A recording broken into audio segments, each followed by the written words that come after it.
អ្នកចាញ់បោកស្នេហាសន្តាប់ដូរតន្ត្រីវាសនាអ្វីនឹងចាឲ្យជីវិតខ្ញុំជួបតែទុក្ខរាល់ថ្ងៃរាល់យប់សោយសុខតែទឹកភ្នែកនឹងការឈឺចាប់ខំស្មងនឹងគេតែគេមើលមកយើងហាក់ដូចជាឥន័យ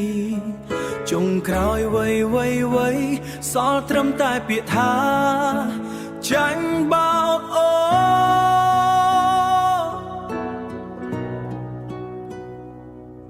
ធ្លាប់ជឿលើពាក្យសន្យាថាអូននឹងស្រឡាញ់បងដល់ថ្ងៃស្លាប់តែពេលនេះវ័យបានប្រែអូនក្បត់ពាក្យសន្យាទៅរស់ក្បែរអ្នកថ្មីបងអង្គុយចាញ់មើលរូបថតដូចឃើញគ្រាកណ្ដាលសមុទ្រគ្មានច្រាំងត្រូវខ្យល់បក់បោកនៅមុខរូបប្រាំវិលវល់ក្នុងក្តីសោកការហេតុអ្វីក៏មនុស្សយើងងាយនឹងផ្លាំងបដូរចិត្តលឿនយ៉ាងនេះឲ្យបងត្រូវរស់នឹងការឈឺចាប់ម្នាក់ឯង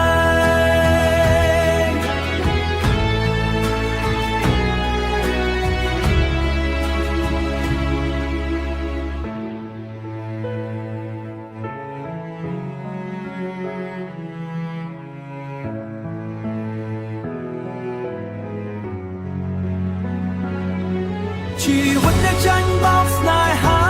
ដូចជាទូកណ្ដាលសមុទ្រគ្មានច្រាំងត្រូវខ្យល់បក់បោកសោះតែខ្លួនប្រាណវិលវល់ក្នុងក្តីសោកការជីវិតដែលចាញ់បោកស្នេហាដូចជាទូកណ្ដាលសមុទ្រគ្មានច្រាំងត្រូវខ្យល់បក់បោកសោះតែខ្លួនប្រាណវិលវល់ក្នុងក្តីសោកការហើយអ្វីក៏មនុស្សយើ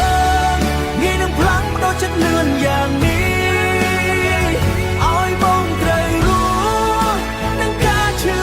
ម្នាក់ឯងហើយអ្វីហូរនេះជាមេរៀនចុងក្រោយសម្ដែងមនោចេតនាលាហើយស្នេហាដែលធ្លាប់ធ្វើឲ្យបងយំស្ទើរដាច់ខ្យល់សល់ត្រឹមនិស្ស័យដែលត្រូវចប់គ្នាត្រឹមត្រូវថាបែ